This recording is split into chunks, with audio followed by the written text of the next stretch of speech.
Teman-teman Auto 2000, setelah kita kemarin berdiskusi mengenai langkah-langkah yang harus dilakukan pada saat kita mengupayakan perbaikan, dan setelah 4 kita buat, maka langkah kelima adalah pelaksanaan rencana perbaikan itu sendiri. Pada waktu teman-teman melakukan pelaksanaan rencana perbaikan, kembali, datanya harus dicatat. Untuk memudahkan, maka teman-teman bisa menggunakan tabel tertentu.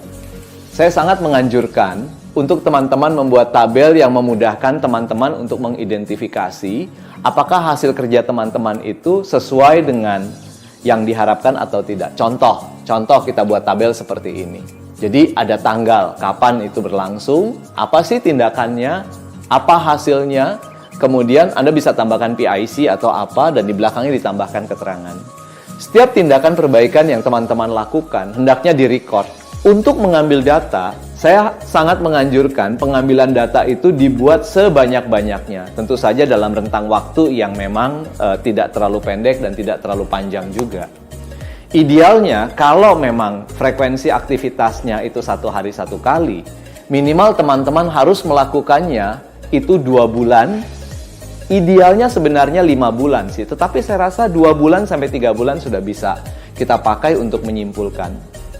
Yang penting sebetulnya pada waktu teman-teman mencoba memonitor hasil adalah harus bisa dipastikan apakah benar hasil yang teman-teman dapat itu memang karena tindakan perbaikan yang teman-teman rencanakan.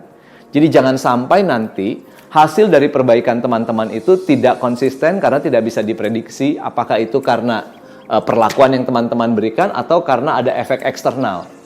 Itu sebabnya teman-teman harus memastikan kurun waktu tertentu yang cukup panjang untuk bisa dipastikan bahwa memang hasil yang teman-teman dapat itu lebih karena tindakan perbaikan yang teman-teman lakukan.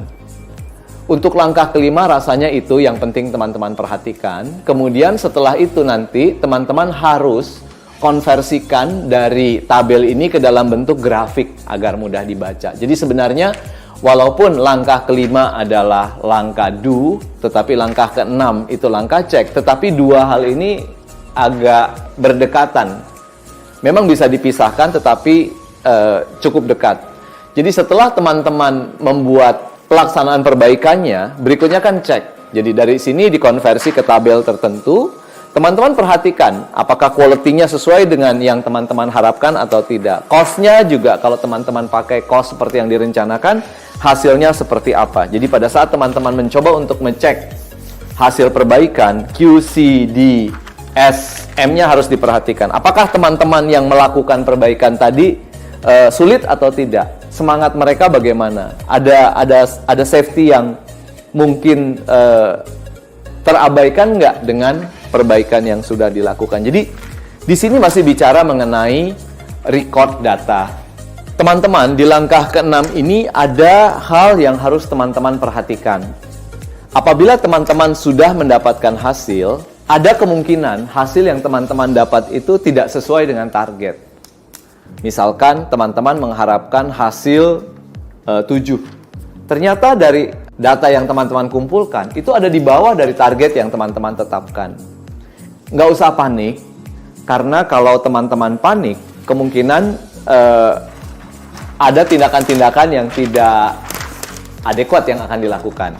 Apabila teman-teman pada saat memeriksa hasil di sini tidak sesuai dengan target, maka langkah yang harus teman-teman lakukan adalah coba cek langkah ke-3.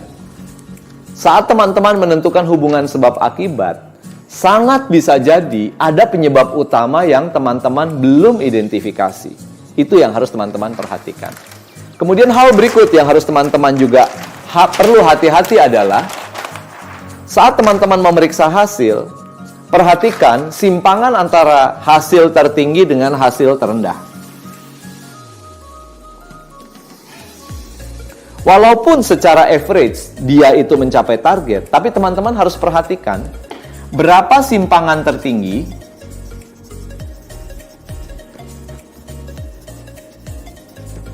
berapa simpangan terendah. Kalau misalkan ininya jauh sekali, antara yang tertinggi sama yang terendah, itu lebih dari 20%, dan terjadi cukup banyak frekuensinya, lebih dari 50 kejadian, 50% kejadian simpangannya cukup jauh seperti itu, teman-teman harus memperhatikan rencana perbaikan atau penyebab dominan atau penyebab utama. Kenapa? Karena ada kemungkinan faktor eksternal yang belum teman-teman identifikasi itu berpengaruh terhadap hasil. Karena hasilnya tidak konsisten. Memang tidak ada angka yang cukup eksplisit dikatakan berapa sih simpangan. Tapi menurut saya kalau simpangannya lebih dari 20% dan kejadiannya lebih dari 50% atas seluruh frekuensi yang ada, saya melihat itu ada faktor eksternal yang sangat signifikan yang berpengaruh di situ. Setelah itu, teman-teman harus menganalisa apakah perbaikan yang teman-teman lakukan itu memang mendatangkan benefit seperti yang diharapkan atau tidak. Jadi di dalam 8 langkah perbaikan kita sering menyebutnya dengan cost benefit analysis. Apa sih yang harus diperhatikan pada saat teman-teman mencoba melakukan analisa cost benefit? Pertama, teman-teman harus perhatikan kira-kira penambahan rupiah yang di-create. Jadi sedapat mungkin benefit yang teman-teman hasilkan itu dikonversi ke rupiah. Berapa sih rupiah yang bisa ditambah di revenue? Berapa profit yang bisa di-generate, di-create? Atau berapa cost yang bisa kita tekan? Jadi sedapat mungkin saya sangat menganjurkan benefit yang teman-teman hasilkan itu dikonversi ke rupiah. Itu saran dan diusahakan ke arah sana. Jadi prioritas ke rupiah. Kalau misalkan rupiah teman-teman agak sulit, mungkin teman-teman bisa konversi ke satuan yang lain. Bisa waktu, bisa produktivitas, bisa CS level. Tetapi produktivitas dengan rupiah mungkin berdekatan. Jadi usahakan sedapat mungkin teman-teman mengarah benefitnya itu ke rupiah. Tetapi apabila tidak mungkin, maka cari konstanta yang lain. Juga dituntut pada saat teman-teman melakukan perbaikan, berapa sih sebetulnya benefit yang di-create itu? Orang sering menyebutnya dengan net quality income. Nah, net quality income itu bisa digambarkan seperti ini. Jadi secara garis besar aja sebagai ilustrasi, saat teman-teman belum melakukan perbaikan atau sebelum perbaikan dimulai, itu kan pasti ada cost yang merupakan unsur dasar untuk meng-create revenue. Berapa biaya yang dibutuhkan untuk meng-create revenue tertentu. Jadi total revenue dipotong cost itu adalah profit. Saat teman-teman sudah melakukan perbaikan, teman-teman harus menghitung lagi berapa total cost yang timbul untuk revenue yang dihasilkan. Selisih antara revenue yang dihasilkan dikurang dengan total cost itu yang disebut dengan profit yang baru atau yang dikenal dengan net quality income.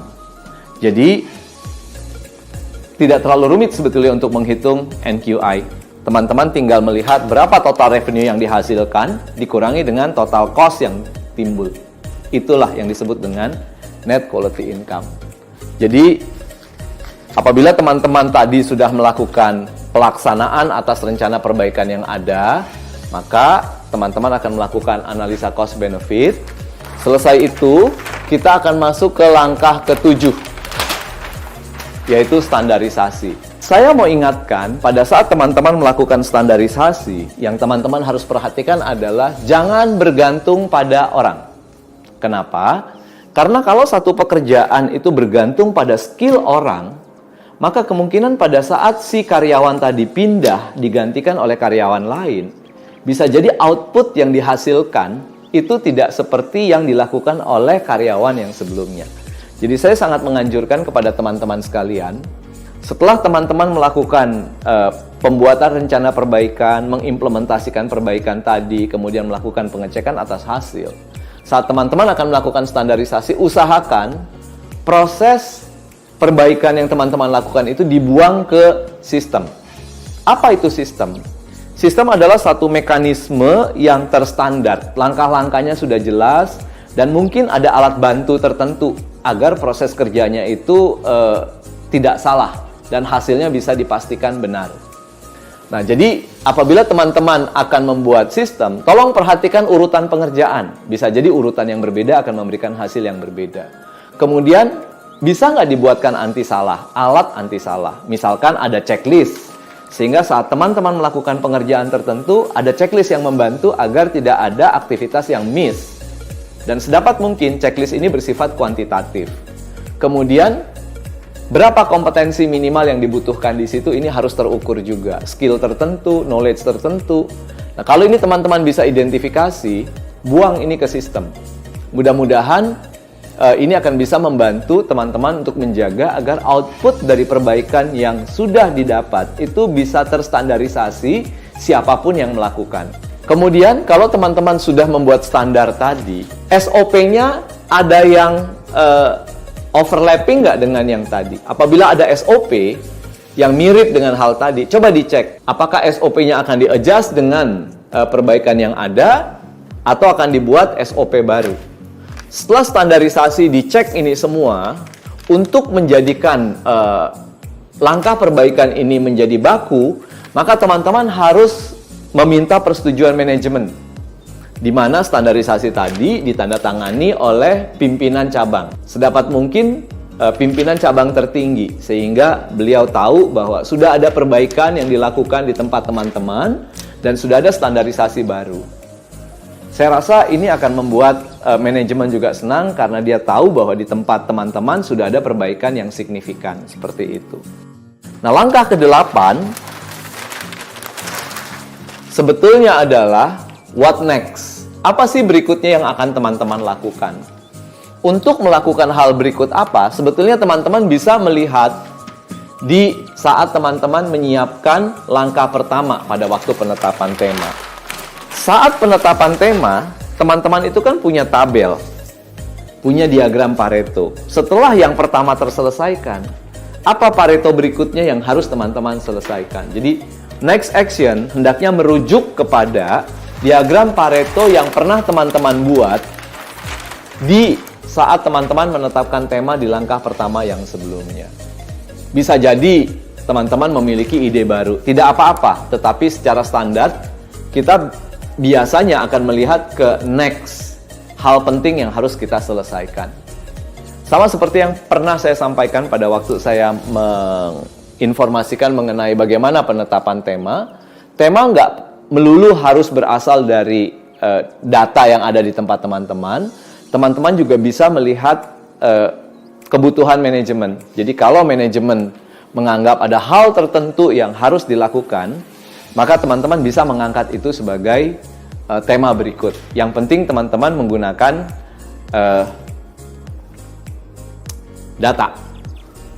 Rasanya itu saja yang saya bisa sampaikan kepada teman-teman sekalian mengenai 8 langkah perbaikan yang bisa teman lakukan di tempat kerja teman-teman masing-masing. Sekali lagi terima kasih. Selamat berimprovisasi. Semoga perbaikan teman-teman membawa dampak yang sangat signifikan buat Auto 2000. Bravo!